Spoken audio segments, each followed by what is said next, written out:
Hey everybody, it's John from Seattle Coffee Gear. I'm here with a crew comparison of the Atom 75 from Eureka and the Super Fausto from Rocket. Now this might seem like an odd comparison because technically both of these grinders are made by Eureka, but we're going to be upfront about that. So the Super Fausto has the same 75 millimeter, at least in size and design, burrs as the Atom 75. But the Super Fausto actually has the red speed coating on those burrs straight out of the box. So that does save you some cost right out of the box. But other than that, there are a few other similarities, but also a number of differences between these two grinders. Motor-wise, the power from this motor is substantially lower. I want to say it's around 300 watts. But the power that it pulls, like the amp draw, is still pretty high. So our techs were speculating that there's probably a pretty large capacitor in there, kind of helping the motor and everything get going, because you still get a double shot in about 3 seconds on it, even though that motor power is a little bit lower. Over here on the Atom 75, this has Eureka's higher power motor in it. It's pretty close to 900 watts, if I'm remembering correctly. Having a hard time with numbers today, so if you want to see the specifics, go ahead and check out our website for the specific watt power of each grinder. Both of them have the silent features. I would say the Atom 75 is a little bit quieter than the Super Fausto. You can go ahead and check that out here. So Atom 75, as you can see, that's super fast. That was 2.2 seconds for about a double shot. This is a smaller, I think a 14 gram basket, so keep that in mind. But then here we have the Fausto, Super Fausto. And there it goes, and that's about the same amount of coffee in 3 seconds. It's a little bit louder, mainly just because that kind of shrill sound from the burrs and motor combo. But speed-wise, they're very close. If you're using one of these at home, they're going to be pretty much neck and neck. These, in my opinion, would make a great pair next to like a Linea Mini, an R58, or some of those other high-end luxury level semi-automatic machines. I know some folks will use either of these for commercial purposes, but in my experience, I find that's not maybe not the best application for these. The Super Fausto, it would do a good job for that. And if you're looking for a visually nice looking grinder, maybe to match your commercial Rocket machine, it would be a good pair. But I would just cross shop it against some of the grinders that are commercial grinders from Eureka or Motzer or Malkönig, and see how it stacks up against those. In my opinion, I just feel like it would be a better fit next to one of Rocket's high-end home machines. Maybe even the R91, if you're one of the lucky folks who has one of those at home. I love that machine. Programming-wise, very similar between the two of them. The Super Fausto does have the extra third setting, so you get 1, 2, and 3 settings on it. And then you can get a little bit more programming in the menu, and you can change the color of the display. We go over that in more detail in the crew review of the Super Fausto, so make sure to check that out if you want to see more of that. On the other hand, the Eureka just gives you a single shot, a double shot, and then also a manual mode. So not as much there, but you can lock your settings there, so you can't adjust them.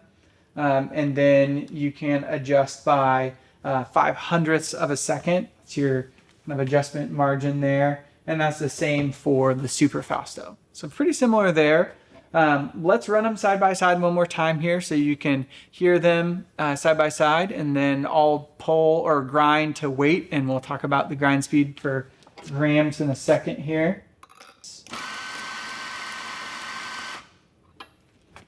There we are, and 22.6 is what we got out of that. I did just run that a second ago and got the exact same weight, 22.6. I might do it one more time here and see how we are for consistency. And where are we at? 22.2. So not too bad, a little bit of variance there.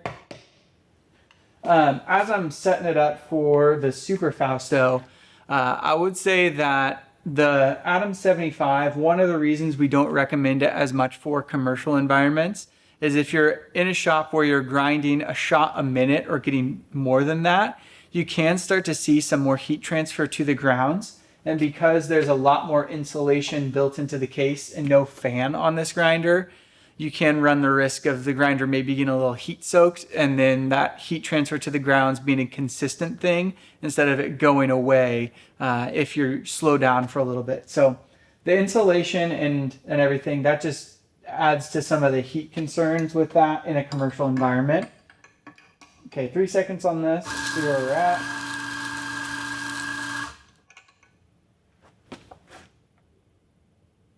So 17.5 in 3 seconds. So it's definitely less output. Let's do another and see our consistency.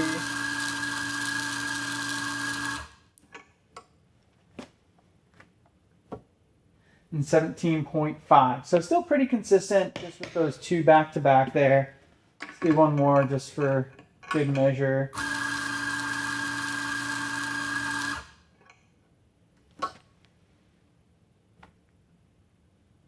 17.6.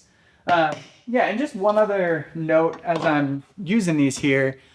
Another reason I'm not as much a fan of the Super Fausto for commercial use is just the design of the portafilter handle or holder. It does look very nice. And if you have spouts, it actually kind of holds your portafilter a little bit. But it is a little clunky to go back and forth. So for commercial use, I think some of the Eureka commercial grinders might be a little bit easier to move quickly with, but the Eurekas definitely don't have the aesthetics of the Rocket design language, because that is something that when I talk to a lot of folks on the phone and we're looking at a grinder to pair that's going to sit on their home counter for 10 plus years, they have a beautifully remodeled kitchen. Oftentimes when you look at maybe some of the Eurekas compared to some of the Rockets just look a little bit more at home next to one of the very nice Rocket home machines. So I think that the folks who are going to be looking at the Super Fausto are concerned with the visuals of the grinder, which I know a lot of people, at least some coffee people, are not as concerned with the visuals of their coffee setup. They're just all about functionality, how it works. They don't want to pay for anything but functionality. But you do have to remember that it is going to be sitting on your countertop for 10 plus years if you take care of it. And I, for one, would like it to look nice and visually appealing if it's going to be sitting in my home for 10 plus years. So I do see some merit in buying stuff that you think looks good. So keep that in mind. Judge for yourself what you think looks better between the two. The Super Fausto comes in black and chrome. And then we offer the Specialty 75 in white, black, and chrome. Check these both out on our website. We've got some links in the description of the video below. If you have questions about the grinders, drop us a comment down below. I'll try to jump in the comment section after the video goes live and answer those. And if you want to see more of our stuff, subscribe to our channel. Thank you so much for watching and have a great rest of your day.